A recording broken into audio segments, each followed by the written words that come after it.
Hello everyone, my name is Taya and I'm the managing editor at Photomasters, and today I want to take a look at the relatively new addition to the Remove tool in Photoshop.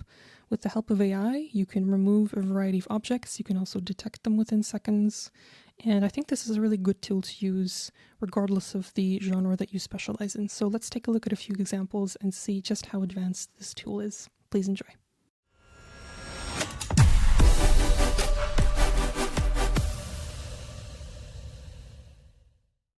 To find this new feature, go to this icon right here, the heel or the remove tool, right click on it and click on remove tool.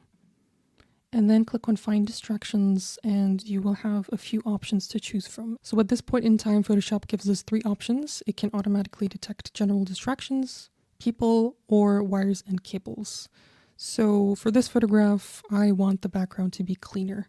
I couldn't choose a better location because they were renovating parts of the castle, so I want this part to be removed and a few other places as well. So let's see what Photoshop automatically detects. You'll see a few colors when you use this tool, and it'll let you know how it categorized everything. It might not be the correct label every single time, but in any case, it makes pretty accurate selections. So here we have identified objects, which to be honest, this is the only one that I'm not sure about. I don't know what exactly it identified that I'm missing, but everything else is pretty accurate. So poles, for example, are yellow, spots and dust, vegetation, which I don't want to remove, and visual clutter, which is the most important part of this whole image that I would like to remove. Vegetation, all I need to do is check this so that it doesn't select it. So you have full control here. Something else I want to do is make a few changes to some of its selections, especially when it comes to poles. So poles, I only want this one to be removed. So what you can do if you want to make adjustments is click on the subtract or remove tool right here, adjust the size, and just brush over any parts that you want to keep in the photograph. And similarly, if you want to remove a specific part of the image, simply brush over it after clicking on the plus icon right here. So I want this part to be removed, for example. Let me take a look at a few other things that I would like to remove. So this part I want to keep, of course, in the image. Parts of the castle should be visible, and I think this hill right here should not be removed. I think contextually I would like Photoshop to keep it in the image. One important thing to keep in mind if you want to see before and afters or make more edits in the future in a separate layer, make sure to click on create new layer and then click on the check mark, and Photoshop will start doing all of the work for you. What makes this tool different is that it does a lot of these things automatically. Sure, you have to make a few adjustments here and there, and it may not work for every single image, but it does save a lot of time, especially when you are working with cluttered backgrounds like this. If you're a street photographer, it's really good because often in the genre you have to work with a variety of subjects and there's a lot of clutter and crowds, and so I think it's great for saving time. But it really depends. I do think that the larger the space that you select, the more dramatic the results will be, the more inaccurate they will be as well, of course. Okay, this is really impressive. I like that I left parts of the hill here because it created a sense of continuity. And I think that's exactly what you need for images like this. So let's take a look at the before and after. So this is the before, and this is the after.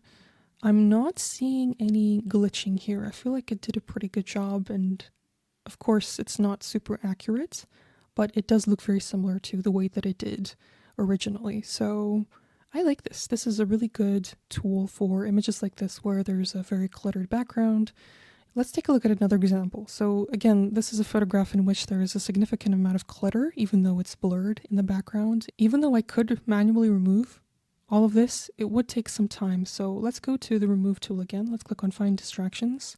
Here you will find that there are some people in the background. So there's a separate section for people, and they will most likely not fall under the general distractions category, but you never know. So let's start with people first, and let's see, okay, I pretty quickly detected everyone that I would like to remove. So again, make sure create new layer is selected and then click on the check mark. And let's see how accurate or realistic the results look. Okay, not bad. There weren't that many people to remove, and I think the fact that it's blurred helps a lot. So let's go back to find distractions and click on general distractions, and let's see what kind of objects AI automatically detects and labels. Okay, so here are quite a few options. We have drain elements, fixtures, and a few other things. Drawing elements can stay. Fixtures can also stay. Highlights are in red, so it's the lights here. Definitely should stay. Identified objects, yes, we will remove them. Poles, absolutely. Spots and dust. I can also remove urban elements. Just this one thing in the background, I guess we can keep it, and visual clutter can also be removed. So once again, let's click on the check mark and see what kind of magic Photoshop offers us. Okay, not bad at all. I actually like these results a lot. If you take a quick look at the photograph, you will not be able to tell that there were any kind of distractions in the background, except for this one part right here, which looks glitchy, but you can very easily remove that with the help of generative AI or just manually using the remove tool. So it's not a big problem. Let's take a look at the before and after. And then with the people as well, it used to look like this, and now it looks like this. I do think generally it did a pretty good job. Let's move on to the next photograph, which is a little bit more cluttered. This is a stock photo that I found. So let's experiment. Let's see what this tool is capable of doing when it comes to larger objects like this. So find distractions. Let's get rid of the general distractions first this time. Okay, we have quite a few options to choose from, including barriers, which I would like to remove. And there is nothing here that was selected that I would not like to remove, except for this part right here, which it considers to be spots and dust, but let's keep it for the sake of texture. And let's go ahead and click on the check mark and see what it does. Okay, very, very interesting and very natural looking results. Let's quickly take a look at the before and after. Not bad at all. I'm sure that you could find some mistakes, but at first glance, even remove the reflection right here, looks very natural to me. Now let's take a look at the people. So it only detected this one person. So what I'm going to do is click on the plus icon right here and brush over anyone that I would like to remove from this photograph.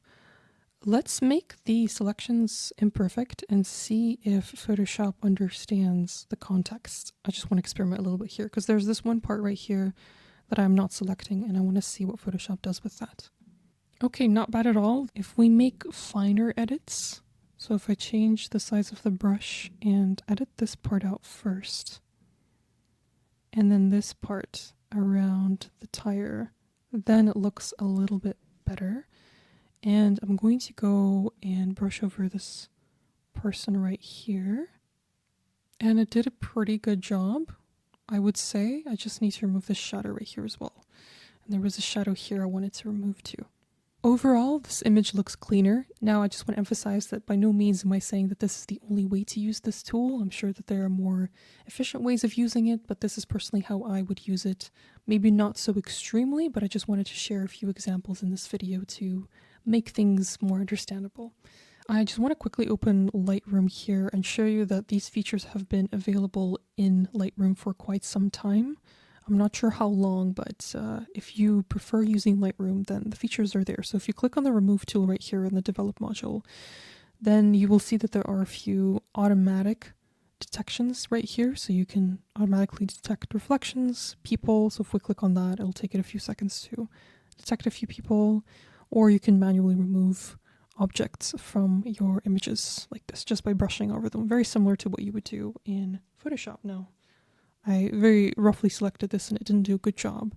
But if you prefer using Photoshop, I just wanted to share this tool with you if you don't really like using Lightroom or you don't want to switch back and forth.